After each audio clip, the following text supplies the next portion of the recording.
Hola, hola, hola. Buenas noches a todos, buenos ¿Cómo días, va? lo que les guste, el saludo que más les quepa. Claro, depende del día, del momento que lo vean el video. Claro, YouTube tiene esta cosa de la atemporalidad. Claro. Aparte Bueno, depende de los usos horarios también. también, pero no vamos a profundizar en esto. Ah, Esta no, no. hora son las 2 menos cuarto de la madrugada del 18 de abril de 2019 y Encima habíamos grabado este video, pero se borró, no sé qué pasó. es muy friki lo nuestro siempre. Y bueno, Bueno, ¿para qué estamos acá? yo no sé, te iba a preguntar lo mismo, no. Para comentar película y libro Las horas más oscuras. Totalmente. Bueno, la película estuvo nominada a los Oscars del 2018, que ganó a Mejor Actor y a Mejor Maquillaje. Y, y el libro es de Anthony McCarten. Un admirador de Winston Churchill, el libro se llama Las horas más oscuras, precisamente porque si bien rescata casi toda la trayectoria de Winston Churchill, el centro, la base de la narración es el momento en que los nazis están avanzando sobre Europa, Francia, Bélgica u Holanda, y están casi encima de Gran Bretaña. Están a Ujú. punto de invadir Gran Bretaña. Tanto el libro como la película empiezan con una escena de mucho revuelo en la Cámara de los Comunes del Parlamento inglés, donde se acusa durante la plena Segunda Guerra Mundial, se acusa a Chamberlain, el primer ministro inglés, de ser un inútil, así directamente, un incapaz de liderar al país, tanto en tiempos de paz como en tiempos de guerra, y se le pide encendidamente que renuncie. Y si bien uno de los nombres que suena para suceder a Chamberlain es Halifax, el hijo del conde de Halifax, el, el candidato seguro es Sir Winston Churchill, que había sido militar y se conocían, si bien tenía un montón de defectos, era muy impopular, pero se pensaba que por su conocimiento militar era capaz de gobernar Inglaterra y enfrentar esa situación. Claro, porque más que nada necesitaban experiencia militar. Y de hecho, tanto en la película como en el libro se ve que la mayoría de los debates estaban en el Consejo de Guerra y no tanto en la Cámara de los Comunes y con los ministros. Prácticamente todo lo que importa es el Ministerio de Guerra, el Consejo de Guerra. Y, y a Churchill se le da esta oportunidad y él la trata de aprovechar y conforma un Consejo de Guerra dentro del cual está Halifax y Clementine, que son sus opositores, que lideran toda una rama pacifista. Que precisamente uno de los grandes problemas que había tenido Gran Bretaña es que con Clementine estaba prácticamente desarmada, digamos, no había habido un rearme como lo había tenido Alemania. Este, conforma el gabinete de guerra con todas las opiniones diversas porque para poder tener contento, digamos, a la Cámara de los Comunes, porque no podía formar, dada su debilitada posición, con solo los suyos. Necesitaba sí o sí a Clementine y Halifax. De hecho, ellos Un en, gobierno de coalición. claro, de coalición, ellos necesitaban a Halifax y a Clementine para tener contentas a sus opositores.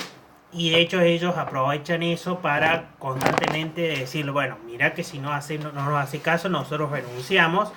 Y si renunciaban ellos, podían revocarlo a Churchill en la Cámara de los Comunes. Y también, bueno, una cosa interesante del libro que tiene es que a diferencia de la película aporta datos más concretos porque no es una novela, sino es una biografía, es más un manual de historia también y aporta datos todas de entrevistas, de periódicos de la época, de sobre todo diarios de los distintos personajes, ministros. Una Claro, investigación rigurosa. totalmente. Bueno, y las actas obviamente del Congreso y del Gabinete de Guerra. Y también tiene un análisis de el discurso de sangre, fatiga, sudor y lágrimas desde el punto de vista de la retórica, que es muy interesante. Entendido, por supuesto, Churchill tenía una tremenda facilidad de palabra, de hecho es autor de varios libros, eh, es premio Nobel de literatura entre todos los galardones que tiene. Sí, sí. Era un personaje muy particular, no era de los personajes más populares. Era un ser perfectamente imperfecto, era un tipo que desayunaba whisky, eh, dictaba las cartas a su secretaria por detrás de la puerta mientras hacía sus necesidades en el baño. En realidad era una persona bastante impopular, poco respetada, Agraciada. poco agraciada, incluso bueno, hasta el rey no lo quería, claro, porque había apoyado el casamiento de su hermano. claro, recordemos que el rey Jorge VI, padre de la actual reina Isabel, había sucedido por defecto a su hermano mayor, que había abdicado para casarse con una plebeya norteamericana. Entonces, Churchill, Ni siquiera inglés. claro, encima, plebeya y encima norteamericana, Churchill toma que se había puesto a favor del matrimonio toma el gobierno de Inglaterra en el momento justamente en que pasa esta crisis institucional, pero también esta guerra. Y el rey hasta el mismo rey pone en él la confianza. Ustedes sabemos bien que en Inglaterra el primer ministro, la ceremonia de asunción del primer ministro, consiste en que después de ser elegido por el Parlamento, el rey le pide formalmente que forme el gobierno y el rey es el que formalmente lo nombra, aunque el Parlamento lo designe. El favor del rey lo consigue por esto, por su capacidad estratégica, porque Churchill dentro de todo no es para nada un héroe de estampita, es un ser humano con todas sus imperfecciones, pero que sabe enfrentar una situación. El discurso de Incluso hasta Charlie, tuvo dudas en su momento claro, ante toda la presión que sufrió, si era viable hacer un tratado de paz, porque estaba todo el ejército acorralado en Dunkerque, que es una playa de un puerto de Francia, y era muy poco probable que sobrevivieran, que llegaran la mayoría de tropas a Inglaterra, y al final Churchill logra esa hazaña con toda una Operación Dínamo, en donde logran rescatar con barcos civiles al grueso de tropas inglesas y francesas que estaban en Dunkirk. De hecho, Churchill fue muy resistido porque era prácticamente el único que se negaba a firmar un tratado de paz y se mantenía firme en la postura de ofrecer una resistencia bélica, porque no se puede firmar un tratado de paz con alguien que no quiere la paz. O sea, Hitler estaba decidido a hacer un gran imperio con toda Europa y no podía y de ninguna manera iba a firmar la paz. Y eso Churchill tenía, no era un capricho de Churchill tenía la lucidez, la capacidad de verlo. O sea, no había forma y fue gracias a Churchill que además contaba con el apoyo del pueblo para hacerlo. Fue gracias a Churchill en parte que años después los aliados terminan ganando la Segunda Guerra Mundial. Totalmente.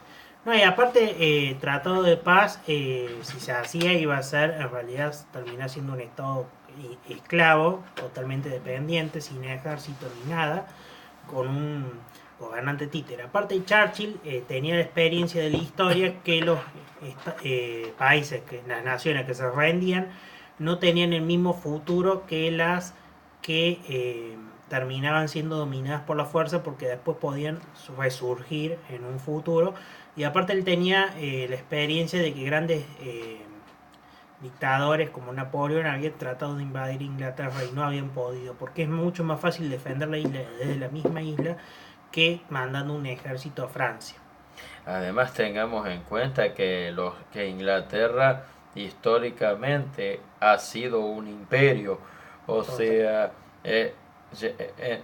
hacía poco que durante 2 siglos fueron el rey de Inglaterra, el emperador de la India, y dan testimonio de eso todo lo que hoy son los países de la Commonwealth.